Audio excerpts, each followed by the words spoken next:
ഖുറാനിൽ പറയുന്നുണ്ടല്ലോ, ഇത് മതം, നിന്റെ മതം നിനക്ക് ശ്രേഷ്ഠമാണ്, എനിക്ക് എന്റേതും എന്ന് പറയുന്ന ഏറ്റവും വലിയൊരു മെസ്സേജാണ്.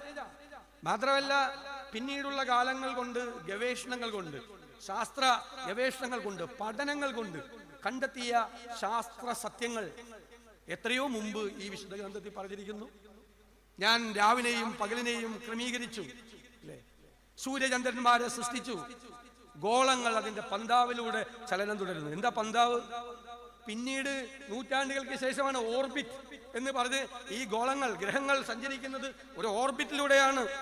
എത്ര നൂറ്റാണ്ടുകൾ കഴിഞ്ഞിട്ടാണ് കണ്ടുപിടിച്ചത്? നേരത്തെ പറഞ്ഞിട്ടുണ്ട്, ആ ഗോളങ്ങൾ ഇതിലൂടെ ആണ് പോകുന്നത് എന്ന് പറഞ്ഞിട്ടുണ്ട്. വെള്ളം നീരാവിയായി, പിന്നെ മേഘങ്ങളായി മാറി മഴയായി വർഷിക്കും. എത്ര വർഷങ്ങൾക്ക് ശേഷമാണ്, എത്ര നൂറ്റാണ്ടുകൾക്ക് ശേഷമാണ് ജലം നീരാവിയായി പോയിട്ടാണ് മേഘമായി മാറി വർഷമായി പെയ്തിറങ്ങുന്നത് എന്ന് ശാസ്ത്രം കണ്ടെത്തിയത്. പറയുന്നില്ലേ? സചേതനങ്ങളായ എല്ലാ വസ്തുക്കളും ജലത്തിൽ നിന്നാണ് ഉണ്ടായത് എന്ന് പറയുന്നത്. പിന്നീടാണ് കണ്ടുപിടിച്ചത്, ലോകം കണ്ടുപിടിച്ചത്, ശാസ്ത്രം കണ്ടുപിടിച്ചത്. എല്ലാ ജീവൽ രൂപങ്ങൾക്കും ജലത്തിന്റെ ഘടനയിൽ നിന്നാണ് ഉണ്ടായത്. എത്ര വർഷം മുമ്പെയാണ്, എത്ര കാലത്തിന്റെ മുമ്പെയാണ് ഈ വിശുദ്ധ ഗ്രന്ഥം നടന്നുപോയത്, പറഞ്ഞത്? എത്രയോ നൂറ്റാണ്ടുകൾക്ക് മുമ്പുള്ള കാര്യങ്ങളാണ് പറഞ്ഞത്.